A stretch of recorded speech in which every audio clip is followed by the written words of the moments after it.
C'est ce que ça veut dire? Non, ça veut dire le respect quand même. C'est ce que ça veut dire. Oui, moi-même, j'ai côtoyé le monde de la rue, mais bien avant. Il n'y a pas grand-chose à dire. Je veux dire, j'ai vécu la rue parce que j'avais besoin de prendre cette expérience-là pour continuer ma vie. Et puis le jour où j'en ai eu marre, j'en suis sorti aussi vite que je suis rentré. Tu arrêtes le travail, où tu as une bonne place, où tu es bien payé, sans justifier pourquoi tu arrêtes. Parce que tu as envie, tu sais pas pourquoi, mais c'est comme ça. Et puis ça, et puis ça, et puis ça en plus. Et puis tu te rends compte que, ah ouais, tiens, la situation, il faut rire, c'est à la rue, tiens. Ouais, non, moi je suis resté assez lucide, quoi. Et ouais, c'est ça.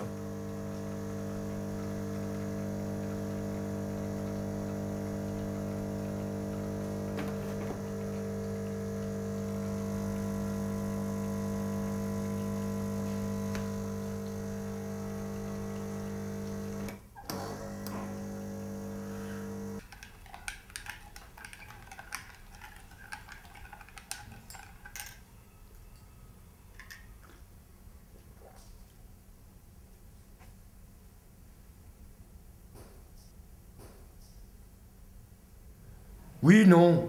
Oui, non. Mais non, c'est oui ou non. Ça peut pas être au milieu. Non, non, non, non, non, non, ça n'existe pas, ça. Le gris, ça n'existe pas. C'est une facilité de laxisme. C'est le noir ou le blanc. Et chiant, même dans le blanc, c'est chiant. Et quand on sait pas? Alors c'est plus facile de dire, ah, je sais pas, comme ça on peut prendre le gris. Ouais, non, non. Dat is te gemakkelijk, zeg.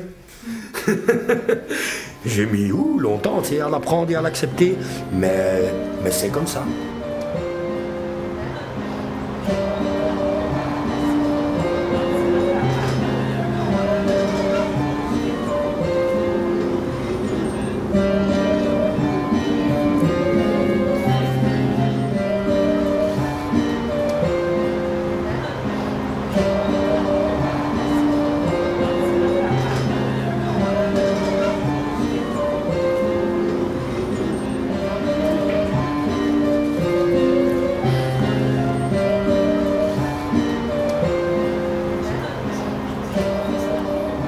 C'est les artistes.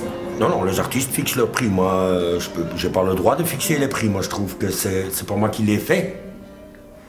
Et de leur prix, il y a 15% qui est versé à la galerie ici pour payer l'infrastructure, électricité, pour acheter les cimaises, pour pendre les trucs. Et le surplus, en fait, va dans une cagnotte parce que le dimanche, je vais ouvrir ça comme restaurant social ici. Pour que la combinaison et les artistes et les gens de la rue, je veux dire, se fassent quand même un peu. Parce que je crois que l'un apprend de l'autre. Je veux dire, ceux de la rue, ils pensent que la vie d'artiste c'est facile, tu te lèves quand tu veux, tu fumes ton joint, tu bois ton verre de rouge et tu dois rien foutre.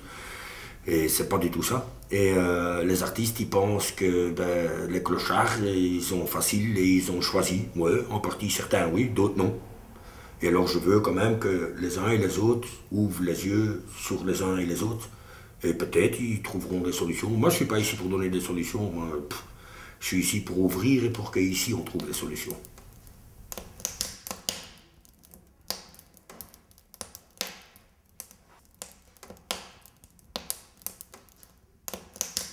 Je vais présenter en fait les œuvres. Les céramiques c'est à ma mère.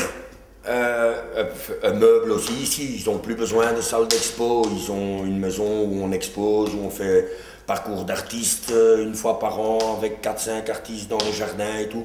Donc ils me prêtent leur nom, ils ne font pas pour vendre parce qu'ils n'ont plus besoin de vente. Et ouais, un artiste a toujours besoin de vente, mais aussi pas besoin quoi. Ça, les assemblages en bois et les deux soldats blancs, c'est à Jacques Van Heerum du Théâtre National, Décor Van Heerum, qui a fait toute sa carrière au Théâtre National et toute sa carrière comme artiste aussi. Ceci, c'est de mon père. Ça, c'est mon monstre gentil. C'est une sculpture à mon père qui était mis dans un coin, dans sa mezzanine où il dessine. Donc mon père dessine à l'encre de Chine, encore avec la vieille plume en bambou. Et alors il a comme ça une petite mezzanine dans son atelier où il fait la cire perdue pour faire ses bronzes, où il fait ça. Et celui-là était là, plein de poussière. Et alors quand je leur avais demandé pour avoir quelques pièces en dépôt, la première pièce que je voulais c'était celle-là parce que je savais qu'elle était belle, mais qu'elle était verwaarloosd. Et donc je l'ai repatinée un peu. Et en fait, 8 personnes sur 10 qui rentrent dans la galerie, ils disent qu'ils ont été attirés par celui-là, quoi. Et puis bon, maintenant, il fait un petit peu partie du meuble de la galerie, il restera ici le temps que moi je reste. Il n'est pas à vendre. Non. Quel regard tu penses sur le travail de tes parents? Qui sont fous. Qui sont fous. Non, non, ils sont pas fous, je veux dire, mais... allez, il faut savoir le faire, quoi. Moi, je pourrais pas. J'arrive à créer la maison, j'arrive à créer plein de trucs. Je pense pas que j'arriverai à créer une œuvre d'art. Et si tes parents n'avaient pas été artistes, tu crois que tu ferais cette maison? Non. Non, je sais pas ce que je ferais. Pas ça, en tout cas. Non, j'aurais été tout à fait moins culturel. Je veux dire, là, je suis dedans depuis que je suis là, quoi. Donc c'est totalement différent. Je veux dire, tu t'imprègnes de ce qui est autour de toi. Si c'est du bon qui est autour de toi, tu t'imprègnes par du bon. Si c'est du mauvais, tu t'imprègnes par du mauvais. Je sais pas. Beaucoup de gens ont besoin des amphétamines. Moi, j'ai pris des amphétamines quand j'étais jeune pour savoir ce que c'était.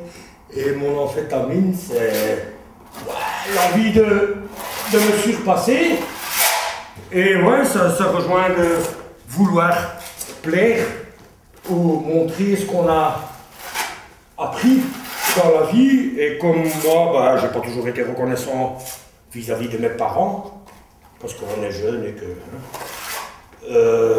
ben, le jour avant qu'ils s'éteignent, en tout cas, j'ai quand même envie de leur montrer que j'ai quand même assimilé pas mal de leur richesse et que j'estime vraiment que c'est une richesse qu'ils m'ont donnée, quoi. Et alors, quand ton père a 80 et que ta mère a 72 et qu'ils sont encore toujours occupés à travailler, ben, c'est pas trop dur de trouver de l'énergie.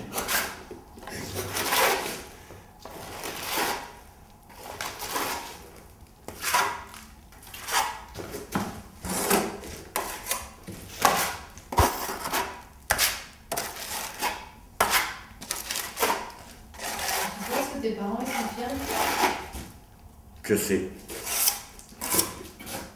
Qui sont fiers maintenant, ouais. Qui sont tirés souvent les cheveux. Ça, j'en suis sûr aussi. Mais bon.